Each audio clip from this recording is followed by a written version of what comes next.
P1 batch. कौन थे अमेरिकी राष्ट्रवादी? Who were American nationalists? पुराने नाम सैकड़ों हैं, उन्हें जानने की ज़रूरत नहीं है, एग्ज़ाम में नहीं आएंगे, नहीं तो मैं बताने को घंटों बताता रहूं। बड़ा ही महत्वपूर्ण विषय भी है, लेकिन IAS PCS के लिए नहीं।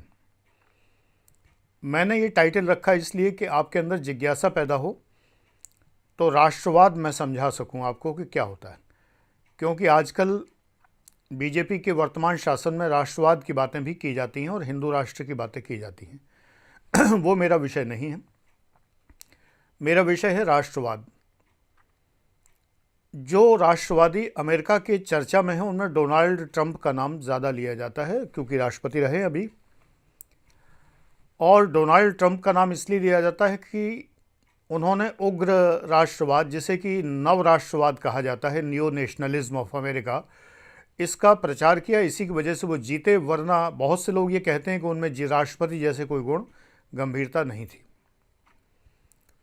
एक्यूट नेशनलिज्म से जीते हैं, यानी कि द ब्लैक पीपल का विरोध करना, निग्रोज का विरोध करना, और ये सब उनके शासनकाल में देखा भी गया। ऐसा ही कुछ राष्ट्रवाद, हिंदू राष्ट्र के राष्ट्रवाद के बारे में भी लोग कहते हैं आलोचक कि हिंदुओं का राष्ट्र तो राष्ट्र और बाकी कोई इसमें रहने के काबिल नहीं, तो मुस्लिमों, सिखों, ईसाइयों सबसे नफरत करना और हिंदुओं को सपोर्ट करना, ये हिंदू राष्ट्रवाद, ऐसा आलोचक मानते हैं।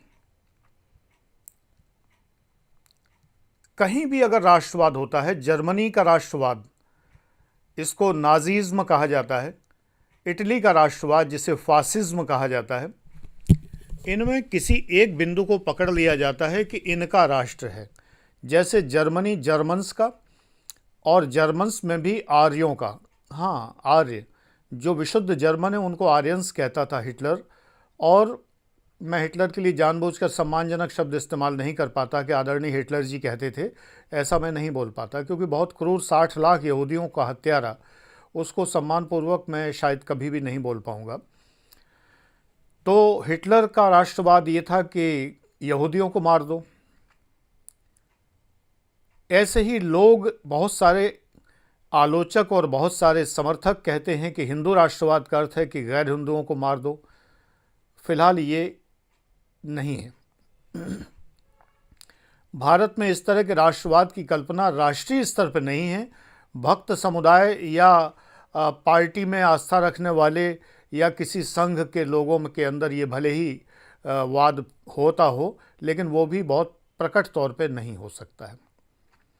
छुटपुट तौर पर ये बातें आती रहती हैं, लेकिन आज का ज़माना राष्ट्र राज्य का है। विकिपीडिया से निकाल के राष्ट्र राज्य पढ़िए।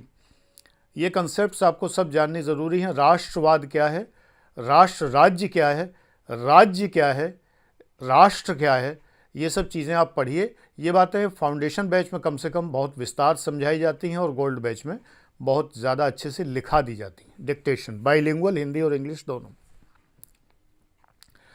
तो अमेरिकी राष्ट्रवाद मैंने नाम लिया।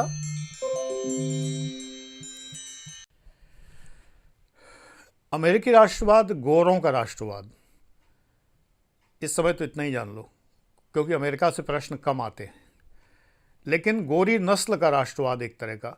इस ज़माने में जबकि गोरे काले के भेद के विरोध में पूरा विश्व है, पूरे विश्व में राष्ट्र राज्य की कल्पना है सेकेंड वर्ल्ड वॉर के बाद से, यानी कि सबको सब जगह रहने का अधिकार है। ऐसे में तमाम प्रश्न ये बीच बीच में उभरते रहते हैं, इन पर आपको विशेष ध्यान देना है। जैसे रोहिंग्या। अब रोहिंग्या मुस्लिम हैं इसलिए नहीं घुसने दिए जाएंगे, या आतंकवादी हैं इसलिए नहीं घुसने दिए जाएंगे, या मुस्लिम आतंकवादी हैं इसलिए नहीं घुसने दिए जाएंगे। इन बातों की चर्चा जब करंट अफेयर्स में हो तो पढ़ लेना। उत्तर लिखने में बड़ी सतर्कता की आवश्यकता है। सरकारी नीति की आलोचना भी नहीं होनी है और उग्र राष्ट्रवाद का समर्थन भी नहीं करना है कि हिंदू अगर विदेशों से अगर भगाए जाएंगे तो हम शरण देंगे, लेकिन अगर मुस्लिम आएंगे तो हम नहीं देंगे। ऐसी बात भी राष्ट्रीय नीति नहीं होनी चाहिए। ऐसी नीति अमेरिका में गोरों का समर्थन करना, कालों का विरोध करना, ये अमेरिकी उग्र राष्ट्रवाद है। नवराष्ट्रवाद ट्रंप ने कुछ ऐसी ही अंडर करंट फैलाई थी, जो बाद में जो है सरफेस करंट हो गई। अंडर करंट माने अंदरूनी तौर पर अंदर खाने की बात फैलाई थी। बाद में जब उन्हें लोकप्रियता मिलने लगी तो उन्होंने स्पष्ट तौर पे कहा, लेकिन अंत में जाके उनकी काफ़ी इस बारे में भद्द हो गई और बड़ा आंदोलन हो गया। जो ब्लैक्स थे वहाँ के, उन्होंने काफ़ी विरोध किया और बड़े ही हिंसा हुई। हिटलर ने यहूदियों को ख़त्म किया, मार दिया 60 लाख यहूदियों को, और विशुद्ध नस्ल के नाम पर राष्ट्रवाद, जिसे नाजीज़्म कहा जाता है, वो फैलाया। मुसोलिनी ने इटली में विशुद्ध इटली के रहने वाले, जो इटली के राष्ट्र को राष्ट्र समझते हैं, जो संपूर्ण इटली को अपना राष्ट्र समझते हैं, सिर्फ उनको इटली में बसने की अनुमति देने की बात की और सैनिकों को अपने में मिला लिया और सैनिक क्रांति के आसार हो गए और कुछ हुई भी। इस तरह से वहाँ पर तानाशाही कायम की। ऐसे ही इस्लामिक राष्ट्रवाद है। इस्लामिक कंट्रीज़ में सिर्फ इस्लाम को आश्रय देना और बाकी को अपने देश के नागरिक न मानना, इस प्रकार की बातें भी। ऐसे ही शिया सुन्नी राष्ट्रवाद भी कई जगह चलता है। असल में मुझे इस बहुत कम समय में और बहुत ज़्यादा बातें बतानी हैं।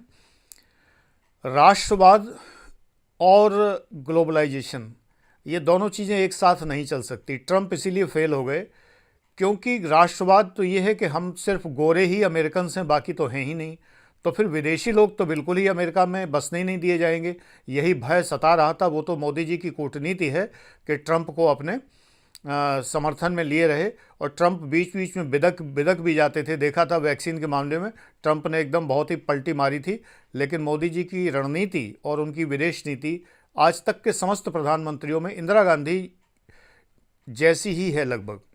इंदिरा गांधी ने भी विदेश नीति में बहुत ही झंडे गाड़े थे और लगभग सभी राष्ट्रों से समर्थन उनको प्राप्त था। ये कोरोना ना फैलता तो आज मोदी को विश्व के समस्त राष्ट्रों का हर मामले में समर्थन प्राप्त हो सकता था, लेकिन कोरोना की वजह से वो कूटनीतिक संबंध आगे नहीं बढ़ पाए। तो ट्रंप तो इंडिया को कभी भी फूटी आंखों देखने वाले नहीं थे, लेकिन इतना मोदी जी ने उनको एक तरह से, मैं तो अपने शब्दों में यही कहूँगा कि बेबस कर दिया, मजबूर कर दिया, लाचार कर दिया। मैं मजाक में कहता हूँ मोदी जी की हगिंग डिप्लोमेसी है, कई जगह टी डिप्लोमेसी है, कई शटल कॉक डिप्लोमेसी। ये शब्द बहुत IAS PCS के एग्ज़ाम में आते हैं। अमेरिका अपने मैसेंजर भेजा करता था, एक नाम था हेनरी किसिंजर, तो मैं कहता था हेनरी किसिंजर द मैसेंजर। वो बार बार दौड़ के अमेरिका से इंडिया, इंडिया से अमेरिका, इंडिया से अमेरिका, अमेरिका से इंडिया दौड़ते रहते थे, जैसे शटल कॉक दौड़ती है। तो ये शटल कॉक डिप्लोमेसी अंतर्राष्ट्रीय स्तर पर कही जाती थी। ऐसे ही टी पार्टी डिप्लोमेसी, जहाँ चाय पार्टी करके बुलाया जाता है, इसीलिए मम्मी ने मुझे चाय पे बुलाया है वगैरह वगैरह, तो वो जो है टी पार्टी डिप्लोमेसी होती है। डिप्लोमेसीज हैं अलग अलग। मोदी जी ने स्टार्टिंग में पाकिस्तान के राष्ट्रपति के साथ अनौपचारिक रूप से मिलने पहुंच गए थे, बहुत अच्छा कदम था, लेकिन वो लगा कि शायद इस बात से भारत का ध्रुवीकरण नहीं हो पाएगा और भाजपा की इमेज गलत जाएगी। शायद उन्होंने आगे चल के इस तरह की बातें नहीं की, वरना ये उनका हृदय का उद्गार प्रकट हुआ था पहली बार, और उसके बाद वो एक सधे हुए और सोचे समझे हुए प्रधानमंत्री बने। ये प्रारंभिक जो उनका उद्गार था, ये दिल से निकला हुआ उद्गार था, जैसा कि कोई भी प्रधानमंत्री चाहेगा कि पड़ोसियों से बना के रखें। लेकिन आज का ज़माना ये है कि हिंदुस्तान की जनता चाहती है कि पड़ोसियों से बिगाड़ के रखें और सदैव युद्ध की स्थिति बनी रहे, इसी में एड्रेनलिन स्रावित होता रहे, इसी में वो जो है वीर तुम बढ़े चलो, धीर तुम बढ़े चलो, और सर्जिकल स्ट्राइक के नाम पर अपने मानसिक बंदूकें ताने रहें पाकिस्तान की ओर, चीन की ओर, और मन में चीन पाकिस्तान के ऊपर बम डालते रहें भारत के नागरिक। यही चाहते हैं वो। तो फिर जो चाहोगे तो हमारे राजनीतिक दलों से वही मिलेगा। तो उग्र राष्ट्रवाद अभी भारत में इतना नहीं है। हमारे देश में अभी भी पूरी तरह सेकुलरिज्म की तरह से ही सब कुछ चल रहा है। कभी कभार पार्टी मेंबर्स कुछ ऐसी बातें करते हैं जिससे कि हिंदू राष्ट्र वाली बातें समझ में आती हैं। तो उग्र राष्ट्रवाद किसी भी तरह से प्रेय और श्रेय नहीं है, मतलब ये वांछनीय नहीं है, डिज़ायरेबल नहीं है, क्योंकि इससे विश्व में छवि खराब होती है। हाँ, वोट ज़रूर मिल सकते हैं, लेकिन विश्व में छवि खराब होती है। आज हिटलर और मुसोलिनी को क्रूर तानाशाह माना जाता है। इस्लामिक राष्ट्रवाद वाले आयतुल्लाह खुमैनी को बहुत ही क्रूर शासक माना जाता है। तो इसलिए जो है ये राष्ट्रवादी स्वर ट्रंप इसीलिए बदनाम हुए और अमेरिका ने उन्हें रिजेक्ट कर दिया। वैसे भी उनके वचनों में, उनके वक्तव्यों में कोई सार्थकता या कोई बुद्धिमत्ता नहीं रहती थी, जैसे कि अमेरिका के पिछले राष्ट्रपतियों में रही है। इवन जॉनसन जो सबसे कम लोकप्रिय थे, उनके वक्तव्य भी इतने बड़बोले और इतने ही निरर्थक नहीं होते थे जैसे ट्रंप के होते थे। इसी प्रकार से जो बड़े ही महत्वपूर्ण और कूटनीतिज्ञ राष्ट्रपति रहे हैं वो जॉन फिट्जजेराल्ड कैनेडी, और प्रारंभिक अब्राहम लिंकन तो थे ही, लेकिन कैनेडी, और जिनके टाइम में बहुत महत्वपूर्ण परिवर्तन हुए, ऐसे बहुत सारे राष्ट्रपति हुए। इनको एक बार छांट लीजिए कि किन के काल में महत्वपूर्ण परिवर्तन हुए, है ना। लिंडन बी जॉनसन तो हैं ही हैं, लेकिन इसके अलावा रोनाल्ड रीगन के टाइम में जो अर्थव्यवस्था है उसको रीगनॉमिक्स कहते हैं, और थैचर के समय में ब्रिटेन की जो अर्थव्यवस्था है वो थैचरिज्म कहलाती है। तो ये ऐसे नाम हैं जिनके नाम पर तमाम सारी अर्थव्यवस्थाओं के नाम रख दिए गए। हमारे देश में भी, ये मजाक नहीं है, रियलिटी है, लालू नॉमिक्स के नाम से एक बाकायदा शोध प्रबंध लिखा गया, शोध पुस्तक लिखी गई। लालू यादव की जो रेलवे इकोनॉमिक्स थी, जिस पर उन्हें हार्वर्ड विश्वविद्यालय में आमंत्रित किया गया, मजाक नहीं है। लोग लालू यादव को कोई जोकर समझते हैं, वो नहीं है। उन्होंने एक बहुत अच्छी अर्थव्यवस्था रेलवे को दी थी और रेलवे फ़ायदे में गई थी, जो किसी के शासनकाल में नहीं गई। तो हमें ये रियलाइज़ करना चाहिए, पार्टी के आधार पर नहीं, व्यक्ति के आधार पर ये समझना चाहिए कि कौन व्यक्ति योग्य है। तो नेशनलिज्म जो होता है वो पैरोशियल होता है। पैरोशियल का मतलब होता है बिल्कुल ही संकीर्ण, यानी कि सिर्फ अपना अपना, ये नेशनलिज्म है। जैसे फैमिली में बहुत से लोग होते हैं, ये मेरा परिवार है, एक ये चीज़ होती है, ये फैमिली है, परिवार है, तो परिवार के अलावा फिर और किसी को भाव नहीं देते हैं। तो ये एक संकीर्ण मानसिकता है। तो राष्ट्रों की भी इसी तरह संकीर्ण मानसिकताएं होती हैं। राष्ट्रवाद है, राष्ट्रवाद, राष्ट्र प्रेम अच्छी बात है, दोनों में अंतर समझिए। देश प्रेम, राष्ट्र प्रेम अच्छी बात है, ये मैं भारतीय हूँ, ये मेरा भारत है, ये अच्छी बात है। भागने को तो पूरा हिंदुस्तान तैयार है। हर माँ बाप का सपना कि मेरे बच्चे विदेश में सेटल हो जाएं और दामाद जो है एनआरआई मिल जाए, ये तो हालत है। हर कोई विदेश में सेटल होना चाहता है, और ऊपर से राष्ट्रवादी बनते हैं वोट देने के लिए, और तमाम पार्टियों के झांसे बहकावे में आकर राष्ट्रवादी बनते हैं। काहे के राष्ट्रवादी? झूठे, छद्म, झूठे, बिल्कुल झूठे राष्ट्रवादी। ये राष्ट्रवाद नहीं है। राष्ट्र प्रेम अच्छी बात है, विदेश में रहकर भी राष्ट्र प्रेम किया जा सकता है, अपने राष्ट्र से प्रेम किया जा सकता है। राष्ट्र का अर्थ भाजपा, सपा और बसपा और कांग्रेस और आम आदमी पार्टी नहीं होती है। राष्ट्र का मतलब एक संपूर्ण भारत का भूभाग, जिसकी एक कंपोजिट कल्चर है। जब हम भारतीय संस्कृति कहते हैं तो वो ना पंजाबी संस्कृति है, ना बंगाली संस्कृति है, ना गुजराती है, ना चेन्नई की संस्कृति है, वो सब मिला जुला कर एक संस्कृति है जिसको हम भारतीय संस्कृति कहते हैं।